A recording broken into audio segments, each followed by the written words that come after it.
Aku bekerja untuk sistem. Bab 1. Austin Smith, bereskan barangmu dan pergilah, ucap manajer penjualan dari grup Sunrise, Lily Taylor.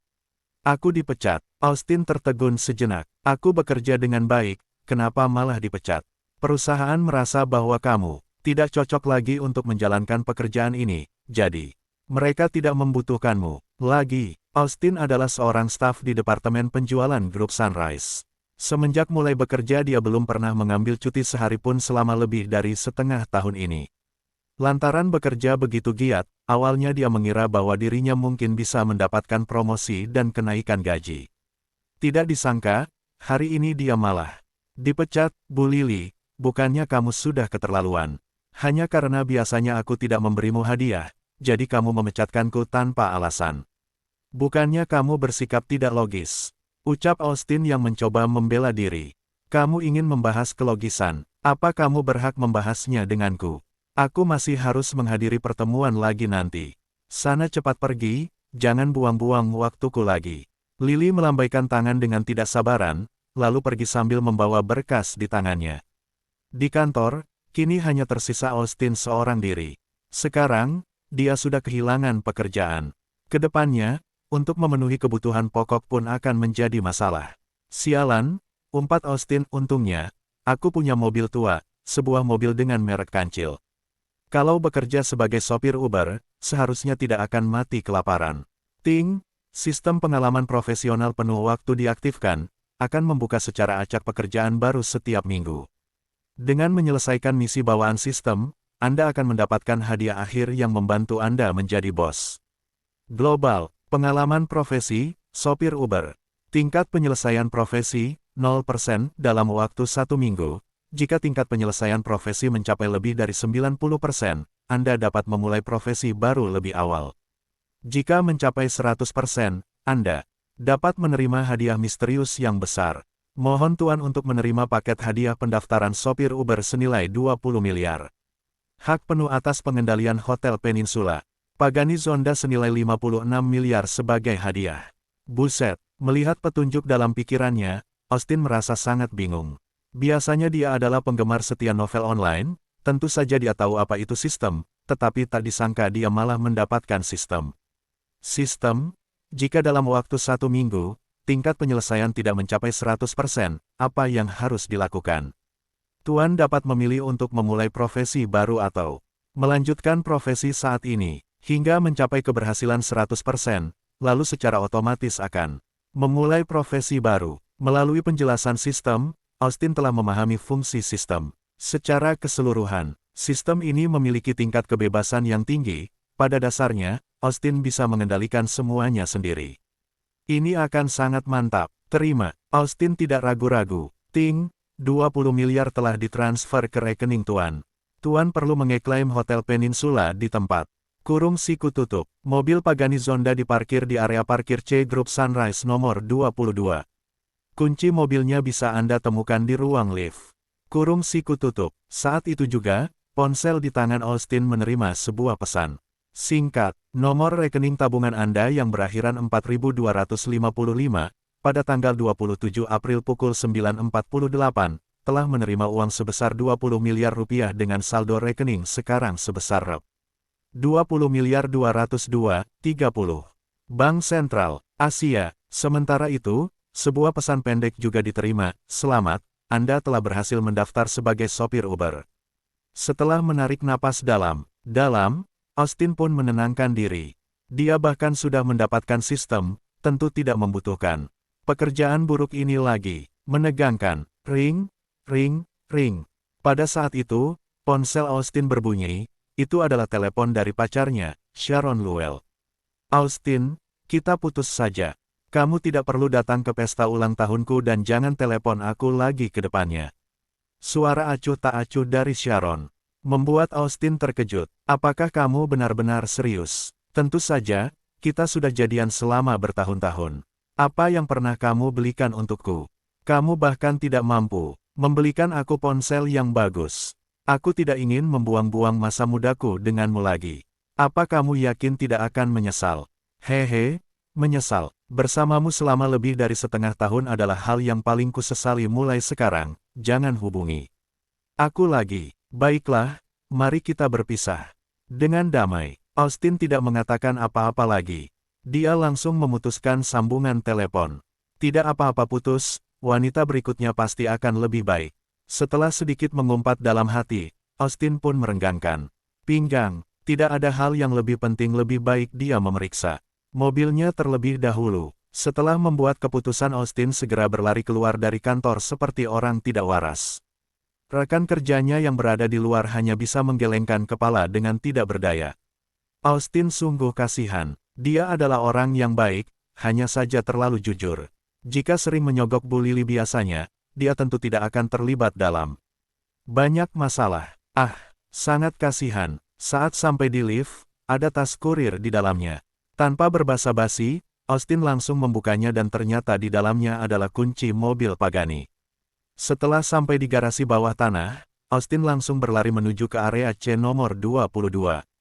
Dia sangat mengenali posisi ini, mobil kecil buruknya diparkir di area C nomor 21.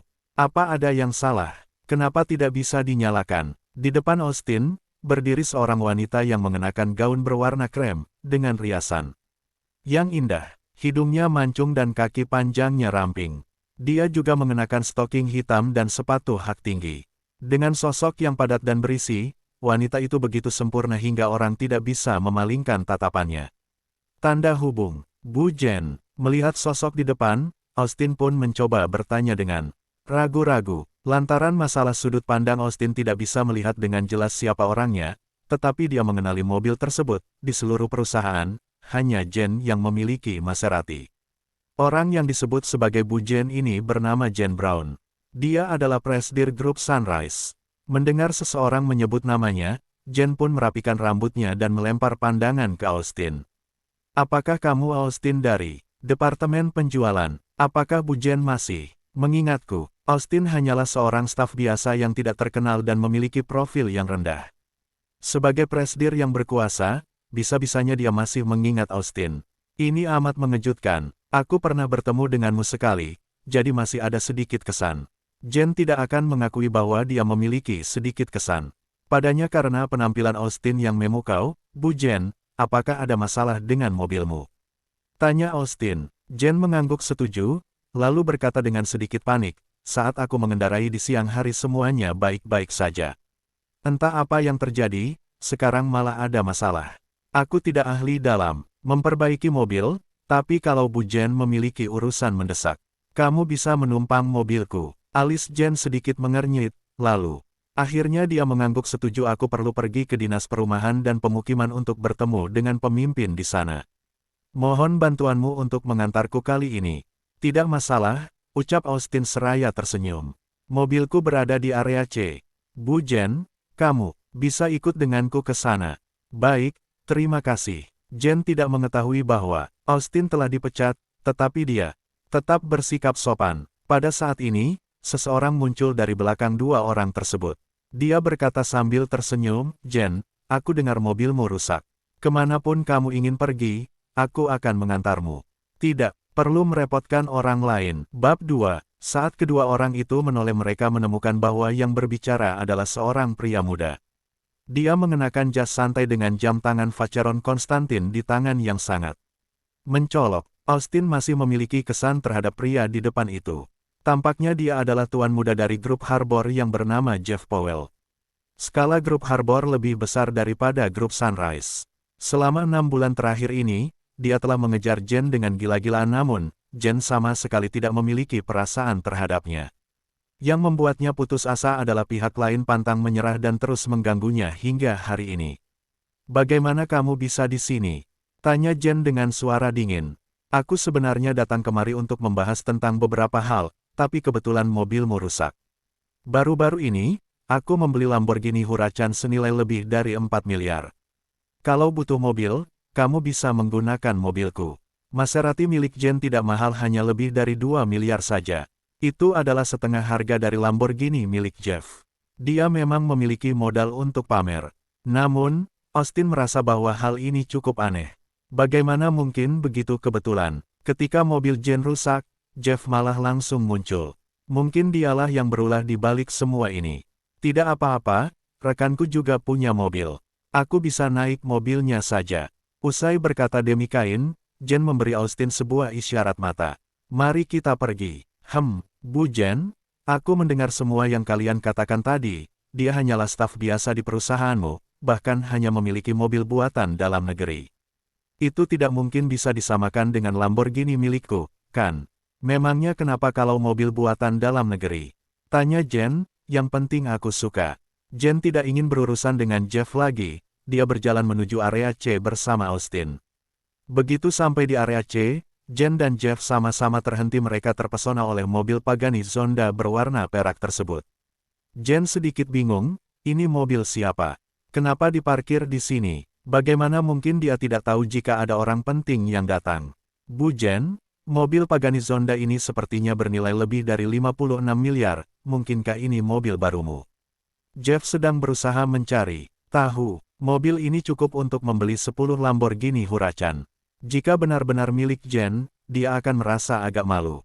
Mobil ini bukan milikku, kamu sudah terlalu banyak berpikir. Jeff lagi-lagi menjadi percaya diri. Kalau begitu, lebih baik kamu naik Lamborghini saja, itu pasti lebih cepat dibandingkan dengan mobil buatan dalam negeri miliknya. Aku tidak tertarik dengan mobil sport. Aku lebih suka naik mobil buatan dalam negeri. Jen menatap Austin, mobilmu ada di mana? Ayo kita pergi sekarang juga. Di sini, ucap Austin seraya menunjuk ke Pagani, namun Jen dan Jeff sama-sama salah paham. Mereka berpikir bahwa Austin sedang merujuk ke arah mobil kancil tua itu. Bagaimanapun, Austin hanya seorang karyawan biasa. Bagaimana mungkin dia mampu memiliki mobil mewah seperti itu? Haha, ternyata mobil kancil ini. Dilihat dari kerusakan mobil ini seharusnya umurnya sudah lebih dari 10 tahun, kan? Mungkin bahkan tidak sebanding dengan satu ban mobilku.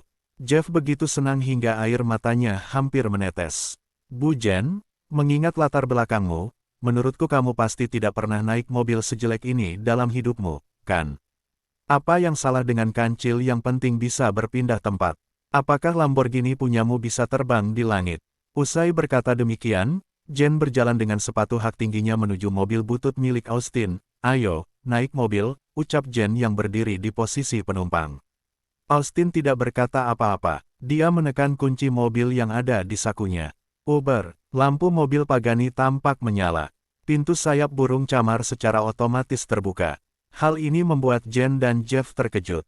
Apakah pemilik mobilnya sudah datang? Bu Jen, kamu berdiri di tempat yang salah. Pagani ini juga milikku. Apa katamu? Pagani ini milikmu? Tanya Jen dengan terkejut. Dia hanya seorang staf di departemen penjualan, bagaimana mungkin dia bisa membeli mobil mewah seperti ini? Agak mustahil, bukan? Memang milikku. Kalau tidak, aku juga tidak bisa membuka pintunya, kan? Ucap Austin sambil tersenyum. Sembari berjalan ke kursi penumpang Pagani, Jen masih agak tidak dapat percaya. Sebagai seorang bos, dia bahkan tidak memiliki mobil semewah itu. Bagaimana dia bisa mengendarai mobil seperti itu? Hei sobat, kamu ingin menggoda Bu Jen dengan Huracan. Sepertinya itu tidak cukup. Austin menepuk bahu Jeff dengan penuh makna, lalu duduk di kursi pengemudi. Jeff terperangah dan merasa wajahnya sakit seperti terbakar. Bisa-bisanya dia dipermalukan seperti ini. Jen, bukankah kamu bilang tidak suka naik mobil sport? Kenapa kamu masih naik mobilnya? Tanya Jeff yang tidak terima. Aku tidak suka mobil sport milik orang lain. Aku hanya suka naik mobil sport miliknya. Seiring terdengarnya suara keras, pintu mobil pun ditutup.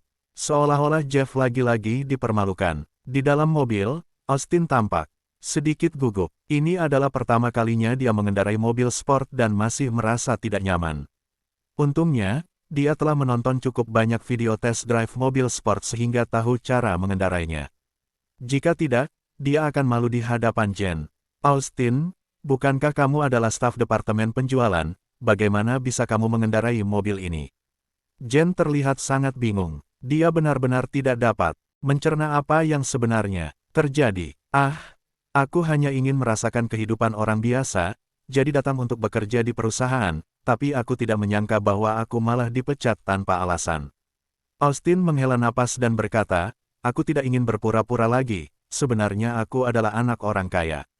Langkah yang ingin kuambil selanjutnya adalah menjadi sopir Uber untuk merasakan kehidupan orang biasa. Jen tertegun sejenak, lalu dia tertawa. Ayo, jangan bercanda lagi.